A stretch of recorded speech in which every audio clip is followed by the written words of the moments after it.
The early season international break is here, and some teams are in dire need of stalling their downward trajectory before jet-setting away for a fortnight.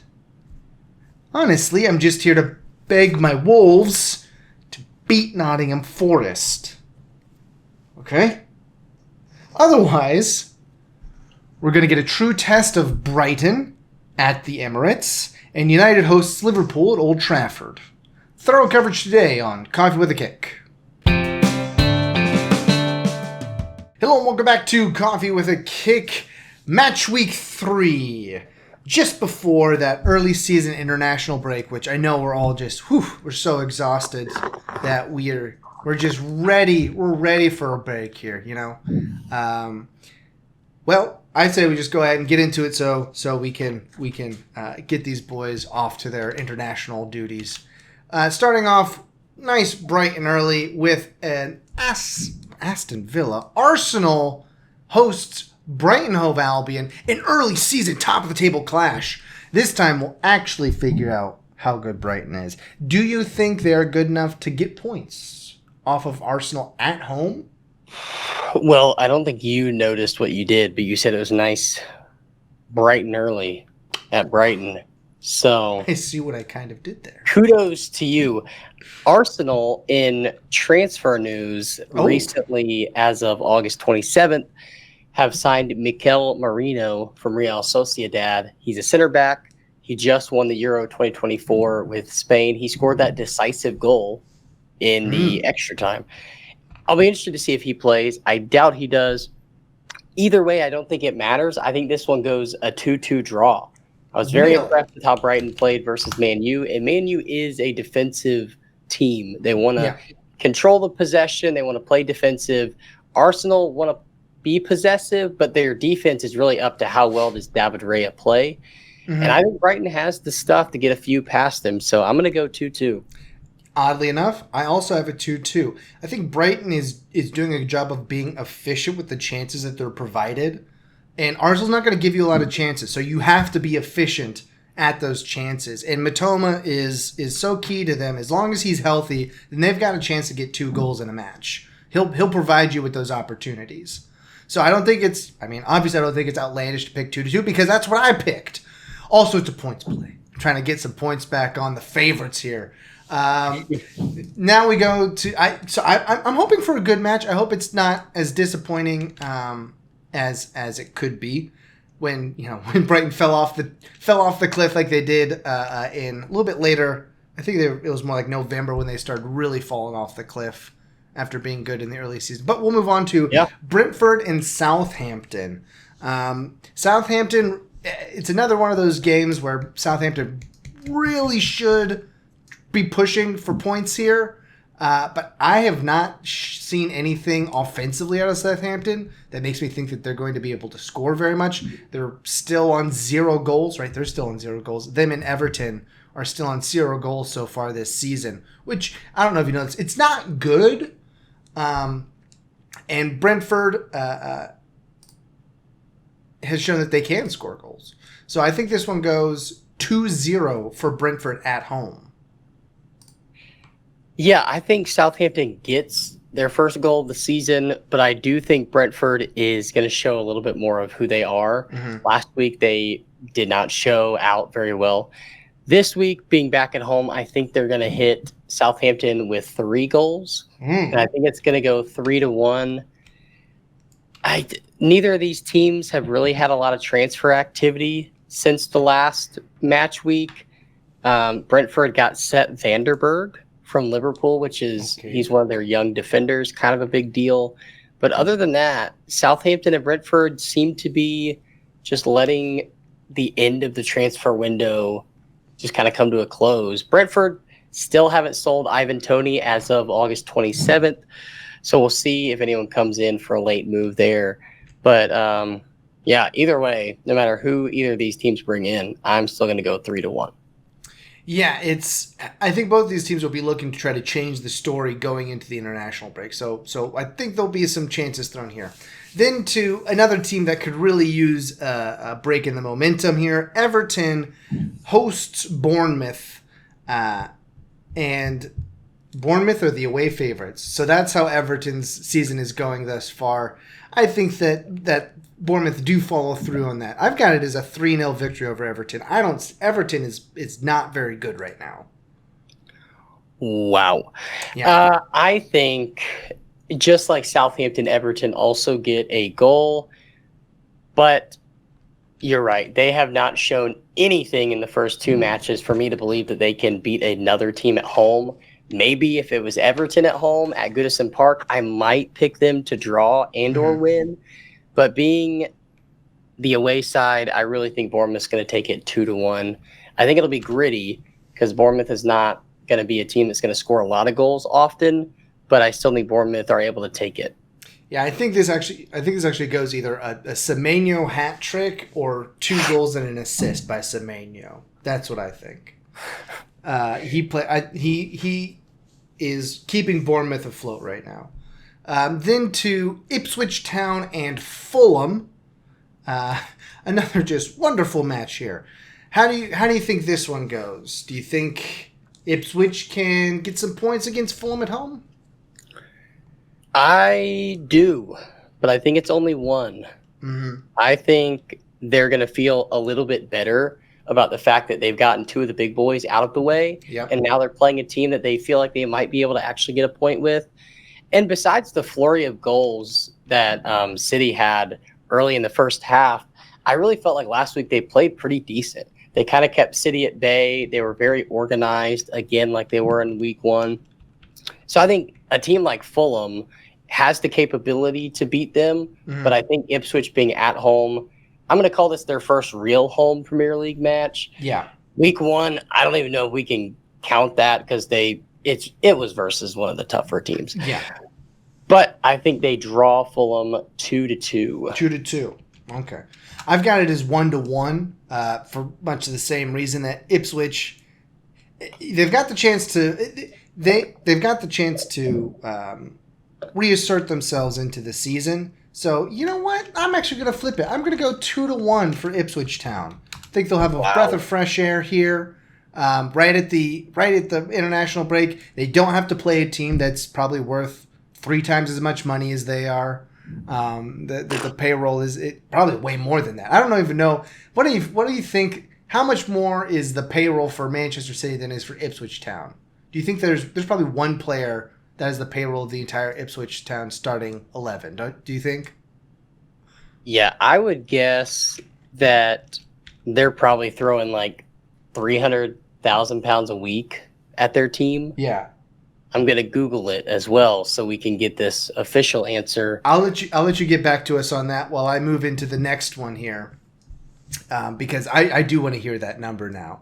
Leicester City hosts Aston Villa. I think Aston Villa is going to come out for blood in this one. I think that they're going to feel upset that they missed opportunities to at least get points against a top-tier team like Arsenal last week at home. And Leicester City is certainly a side that you can bully and score goals against. Because, as we talked about in the last episode, their defense is going to need some reorganization tips. It's going to need restructuring. We'll bring in a crisis manager, and I think everything will work out. Maybe I don't, actually. But I think that Aston Villa will put 4 past Leicester in this one at home and take it 4-0 before moving off to the international break. Yeah, after some very quick research, it appears that Ipswich Town's weekly payroll is £341,000. Wow. An average of about £12,000 per player. Now, Man City averages £3.95 million per week, with their average player getting just under £132,000. Yeah. So just like 11 times more money is what you're saying. Yeah, you're looking at literally 11x the amount. So losing 4-1 to a team like that, you got to feel pretty good about yourself. Your ROI is actually pretty good on that. So, I mean, that's kind of what it boils down to. Yeah, both Kevin De Bruyne and Erling Haaland earn more than Ipswich's entire payroll. So That's pretty wild. As far as Aston Villa Leicester go, Yeah. again, I'm going to lean on Leicester being a team that can get points at home and get slaughtered away. Okay. I think they come in and they beat Aston Villa 2-1 at Really? home, and that's going to be my Wow. my surprise pick of the weekend. I think Wow. Aston Villa, they're going to feel pretty, I don't know, they're going to feel disheartened that they lost to Arsenal. And then typically going into an international break, you kind of see these bigger teams drop off. It's like the game before and the game right after international breaks. Mm-hmm. For some reason, their heads just aren't in it. Yeah. So I think that's going to be the case, and Leicester take it 2-1. Isn't that when my Wolves beat City last year? Wasn't that right before Yes. international break? Yeah. Yep. Good times. I don't think it's going to happen this year. Speaking of my Wolves, what a segue. We have to beat Nottingham Forest before we go. Do you think we can? Just like a Band-Aid. Just like a Band-Aid. Okay. I'm going to go 1-1. All right. I think this is probably a pretty even match for both teams. Both teams want to win. Both teams have gritty defenses. Both teams play rather physical. Mm-hmm. So I think it's going to be a pretty physical 1-1 draw, which will be good for Wolves to go away from home and get a point. Yeah. I've got it optimistically as a 3-1 victory for my Wolves. I think our offense had more chances than we converted, but we still got 2 goals against Chelsea, who is a better team than Nottingham Forest. Nottingham Forest, this will be a very important match for them, similar to last week for them, where they were able to convert and get the full 3 against a bottom table team. This one, 1-1, that's probably the good pick. I'm going to go with 3-1 for my Wolves, with Mateus Cunha and Ait Nori getting himself a goal. Not on the assist, but in a goal here for Ait Nori. Wow. Yeah. And then from there, we move to Manchester City, going to the Hammers house there in London. Not sure what part of London. It doesn't come to mind immediately, but somewhere in London. The West Ham United club will host Manchester City. I've got this one as a pretty nervy 2-1 for Manchester City. I think that West Ham is playing pretty decent. Now, could City overwhelm them? Quite possibly. But if West Ham gets a breakaway early goal, similar to what happened in last week against Ipswich Town for Manchester City, I think they have a better capability to organize their defense than Ipswich Town did. Yeah, I have this going as a 4-0 win for City over in East London. I think it's going to be City beating Ipswich 4-1. You might expect that, but this early in the season to get that kind of momentum early of just goal scoring over and over again, Haaland getting a hat trick in the second match, I think it's just going to carry over into this one. West Ham is not as imposing as they were a year or two ago, and City look more equipped for the counterattack than they ever have. And we didn't even mention this in the last video, but they have a certain someone who has decided to return to the squad in Ilkay Gundogan. Gundogan is now back, basically being a player coach. Not sure how much he's going to play, but having his presence back is going to spark that kind of, I don't know, reminiscence of 2 years ago. So I think 4-0 is a pretty solid win for City. I don't see West Ham being able to stop them, and I really don't see West Ham being able to score against City. Do you think this is him playing for the manager slot when Pep leaves at the end of the year?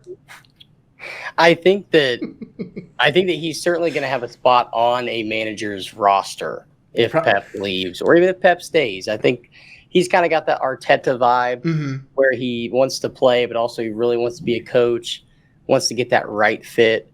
So no matter what happens, I think he'll be on a City bench somewhere. All right. Well, next one up after that, moving over. I think we're moving over to Sunday at that point. Let me make sure. Yeah, the first match on Sunday morning, well, simultaneous with Newcastle and Spurs, but we'll get to them in a moment. Chelsea hosts Crystal Palace in London. Another London derby. What do you have for this one? I think this will be high scoring. I think Crystal Palace is going to take advantage of Chelsea's lack of defensive organization. Yep. And they're going to score goals. And I think Chelsea's also going to score goals because Crystal Palace also is not very sound on defense. They kind of play a back three, and at times they can get caught out. Their wing backs don't really get back that much. So I think it goes 3-3 draw, and Crystal Palace will be happy about that being at Stamford Bridge. I'm not just saying this to say it, but I also have it as a 3-3 draw, okay?